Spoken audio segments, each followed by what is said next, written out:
బాబు ఇక్కడ సర్వం చేసే శర్మ గారు ఇల్లు ఎక్కడ? ఇదేనండి. ఇదేనా? అనుకున్నా గుడి ముందే కట్టుకున్నాడు, వాకబుల్ డిస్టెన్స్. రోజు లంచ్కి వచ్చేస్తాడు. శర్మ గారు, శర్మ గారు, శర్మ గారు. ద్వారం తెరిచియే ఉన్నది. శర్మ గారు, శర్మాజీ. ఎంత పొడుగుందంటారా బాబు? హలో, ఎవరండి? హలో, శర్మ గారు. బతుకంతా వంకాయలు కాల్చుకోవడం, వడియాలు వేయించుకోవడంతో సరిపోతుంది. కొంపలో దీపం పెట్టే దిక్కు లేదు కదా అనుకుంటాం గాని బ్రహ్మచారి బతుకంత నరకం లేదు. హెల్లు సర్వశర్మ గారు, సర్వశర్మ గారు. మళ్ళీ ఎవడో తగలడ్డాడు. ఎవరు? శర్మ గారు, ఒకసారి ఇలా వస్తారా?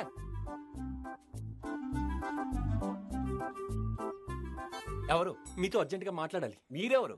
రాంబాబు గారి ఫ్రెండ్ ని. రాంబాబు గారా? కూర్చోండి కూర్చోండి. పట్నం నుంచి వచ్చేట్టుగా. మీతో అర్జెంట్ పని ఉంది. చెప్పండి. ఓ బార్సల్ చేయాలి. ఎవరి పిల్లాడికి? అంటే అది ఎలా చెప్పాలి బాబు? ఇప్పుడు ఈ కాలం కుర్రాళ్ళే బెటరయ్యా. టకటక పనిలో పడి పిల్లలకి పేర్లు కూడా పెట్టేస్తున్నారు. నేను ఉన్నాను. ఫుటం పెట్టిన ఆయుర్వేద మందులో ఇంకా ఈ గోతులో పడి ఏడుస్తున్నాను. ఎప్పుడు బయటకు వస్తాను? బార్సాల్ నాకేనండి. నీకా? గడకర్లో నువ్వు నీకెందుకు? అవన్నీ నేను చెప్పను కానీ నా పేరు మహేష్ గా నామకరణం చేస్తే మీకు 2 లక్షలు ఇస్తాను. 2 లక్షలా?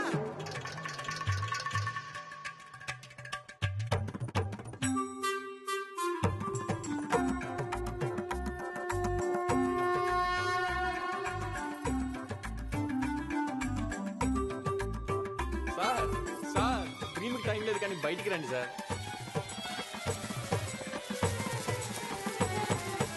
ప్లీజ్, నిజంగానే శాస్త్రోక్తంగా మళ్ళీ ప్రాబ్లం రాకుండా మార్చాలి. ఇంతకీ నీ అసలు పేరేమిటి? అది మీకెందుకండి? నాకెందుకు?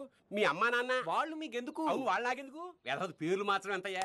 దీన్ని తెలుగులో వంకాయ అంటారు, ఇంగ్లీష్ లో బ్రింజాల్ అంటారు, తమిళ్లో కత్రికాయ అంటారు, బెంగాల్లో నా శ్రాద్ధం అంటారు. కానీ 2 లక్షలు నిజంగా? ముహూర్తం పెట్టించండి, పని చేయించండి, మీ మనీ గ్యారంటీ. ఎల్లుండే బ్రహ్మాండమైన ముహూర్తం ఉంది. అవును, కార్యక్రమం మీ ఇంట్లోనా మా ఇంట్లోనా? మీ ఇంట్లోనే, కానీ ఇది మన సీక్రెట్. పని జరిగే వరకు రాంబాబుకి తెలియకూడదు. నిజం? నాకు ఎలా ఉంది? అద్భుతం. అంతే, నేను ఏ పని చేసినా అంతే. వెళ్ళు. వంకాయి వంటి కూరయు పంకజముకి సీత వంటి భామామణి శంకరుని వంటి దైవము లంకేశుని వైరి వంటి రాజును గరడే. అద్భుత